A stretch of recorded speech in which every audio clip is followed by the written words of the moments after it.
Assalamualaikum warahmatullahi wabarakatuh. Perkenalkan, nama saya Fitriani, NIM 241818077.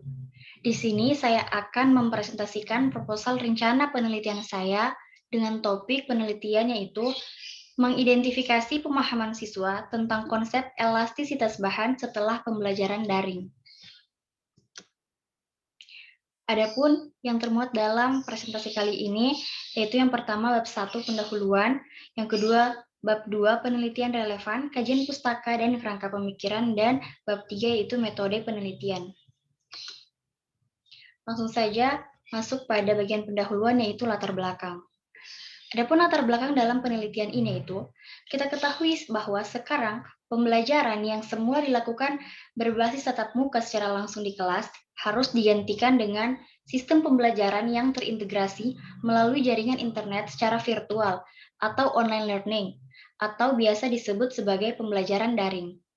Pembelajaran daring merupakan sebuah pembelajaran yang dilakukan dalam jarak jauh melalui media berupa internet dan alat penunjang lainnya, seperti telepon seluler dan komputer.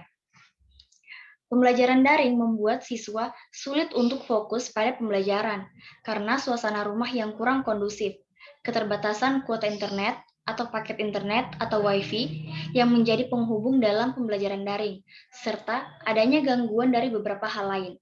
Oleh karena itu, pembelajaran daring mengakibatkan kurangnya interaksi antara guru dan siswa, bahkan antara siswa itu sendiri. Adapun rumusan masalah dalam penelitian ini yaitu bagaimana pemahaman konsep siswa terhadap materi elastisitas bahan setelah pembelajaran yang dilakukan secara daring. Dengan tujuan penelitian yaitu untuk mengidentifikasi bagaimana pemahaman siswa tentang konsep elastisitas bahan setelah melakukan pembelajaran secara daring. Selanjutnya yaitu manfaat penelitian. Di sini manfaat penelitian terbagi atas dua, yaitu teoritis dan praktis. Yang akan saya bahas terlebih dahulu itu secara teoritis. Secara teoritis, manfaat penelitian ini yaitu sebagai wadah dalam mengembangkan kerangka pikir ilmiah tentang konsep perencanaan, pelaksanaan proses pengajaran, serta penilaian hasil belajar ke depannya. Dan penelitian ini diharapkan mampu untuk memberikan kontribusi bagi perkembangan ilmu pengetahuan dan bagi penelitian sejenis sehingga dapat mendukung penelitian-penelitian yang lebih mendalam. Adapun manfaat praktisnya itu, bagi guru, yang pertama, hasil penelitian ini diharapkan dapat digunakan sebagai evaluasi bagi guru dalam melaksanakan tugas dan tanggung jawabnya sebagai pengajar dan pendidik. Adapun bagi sekolah, diharapkan dapat menjadi pertimbangan dalam meningkatkan kompetensi guru dalam proses pembelajaran. Dan bagi peneliti, sebagai suatu pengalaman berharga sebagai calon guru karena dapat mengetahui dan menambah wawasan, pengalaman, dan pengetahuan tentang evaluasi pembelajaran fisika SMA khususnya materi elastisitas bahan. Lanjut pada batasan istilah. Batasan istilah dalam penelitian ini yaitu yang pertama identifikasi, di mana identifikasi merupakan cara penyelidikan, penemuan, pengungkapan, dan pengelompokan pemahaman konsep yang terjadi pada siswa. Yang kedua yaitu pemahaman konsep, merupakan kemampuan siswa untuk mengungkapkan makna suatu konsep menggunakan bahasa sendiri tanpa merubah makna, dalam hal ini yaitu pada pokok bahasan elastisitas bahan. Nah, adapun materi elastisitas bahan itu pada tegangan, regangan, modulus Young, dan hukum Hooke. Selanjutnya tinjauan pustaka. Tinjauan pustaka pada penelitian ini yaitu mencakup materi elastisitas bahan, yaitu yang pertama adalah tegangan, yang kedua regangan, yang ketiga modulus Young, yang keempat hukum Hooke. Selanjutnya yaitu penelitian relevan. Nah, penelitian ini relevan dengan penelitian-penelitian yang telah dilakukan oleh beberapa peneliti sebelumnya. Di sini yang pertama yaitu dilakukan oleh Ea Firdausi DKK 2020, di mana penelitian ini dilakukan sama-sama mengidentifikasi menggunakan materi elastisitas dan hukum Hooke. Namun, Ea Firdausi mengidentifikasi kemampuan penalaran ilmiah siswa pada materi elastisitas dan hukum Hooke dengan menggunakan metode gabungan kuantitatif dan kualitatif, atau disebut sebagai mixed method. Dan yang kedua dilakukan oleh Dia Ayusa Fitri DKK 2019, yaitu sama-sama mengidentifikasi pemahaman konsep pada materi elastisitas dan hukum Hooke pada siswa SMA. Namun, penelitian yang dilakukan oleh Dia Ayusa Fitri menggunakan metode deskriptif kuantitatif, sedangkan penelitian ini menggunakan metode deskriptif kualitatif. Dan selain itu, penelitian yang dilakukan Dia Ayusa Fitri ini menggunakan model pembelajaran direct instruction. Selanjutnya yang dilakukan oleh Eko Radiko DKK 2018, yaitu sama-sama mengidentifikasi pemahaman konsep siswa tetapi dengan materi yang berbeda. Nah, pada penelitian Eko Radiko yang mengidentifikasi pemahaman konsep itu pada materi zat dan wujudnya, sedangkan pada penelitian ini menggunakan materi elastisitas bahan.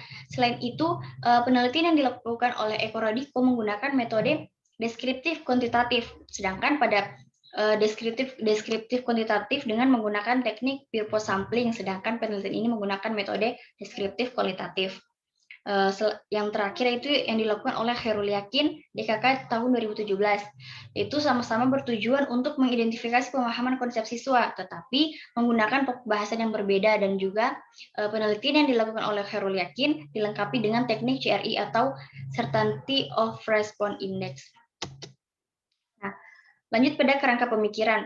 Kerangka pemikiran dalam penelitian ini, yang pertama dilakukan yaitu pembelajaran daring yang dilakukan oleh responden dengan materi elastisitas bahan, lalu diberikan soal esai, dan dari soal esai tersebut kita dapat melihat pemahaman siswa dengan membagi tingkat pemahaman mereka atas 3 bagian, yaitu secara tinggi, sedang, dan rendah.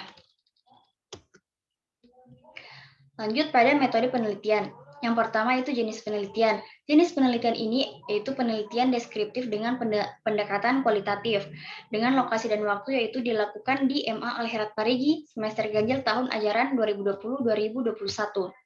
Adapun subjek penelitiannya itu siswa-siswi SMA, siswa-siswi MA Al-Herat Parigi kelas X1 IPA.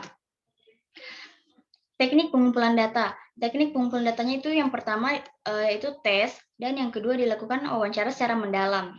Nah, adapun prosedur penelitiannya yaitu prosedur penelitian yang pertama dilakukan tahap persiapan. Lalu ada tahap pelaksanaan dan tahap akhir. Di mana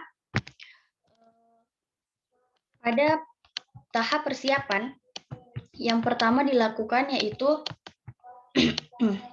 pada tahap persiapan yang pertama dilakukan yaitu observasi awal untuk mengidentifikasi masalahnya. Yang kedua yaitu menyusun instrumen penelitian dan tes atau pertanyaan yang akan diberikan pada saat penelitian. Yang kedua tahap pelaksanaan yaitu peneliti memberikan penjelasan mengenai maksud dan tujuan pemberian tesnya, lalu memberikan tes pemahaman konsep materi elastisitas bahan, lalu mengumpulkan lembar jawaban.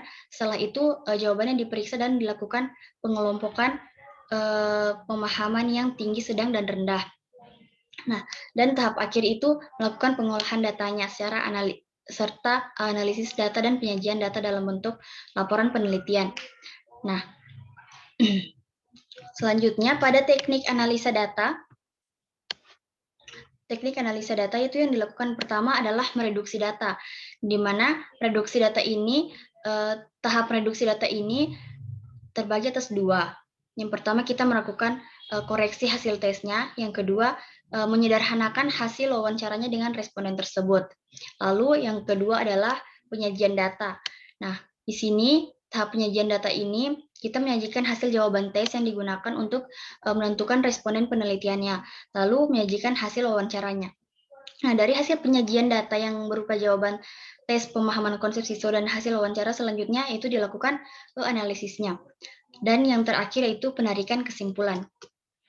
Mungkin cukup sekian presentasi dari saya, kurang dan lebihnya mohon dimaafkan. Saya ucapkan wassalamualaikum warahmatullahi wabarakatuh.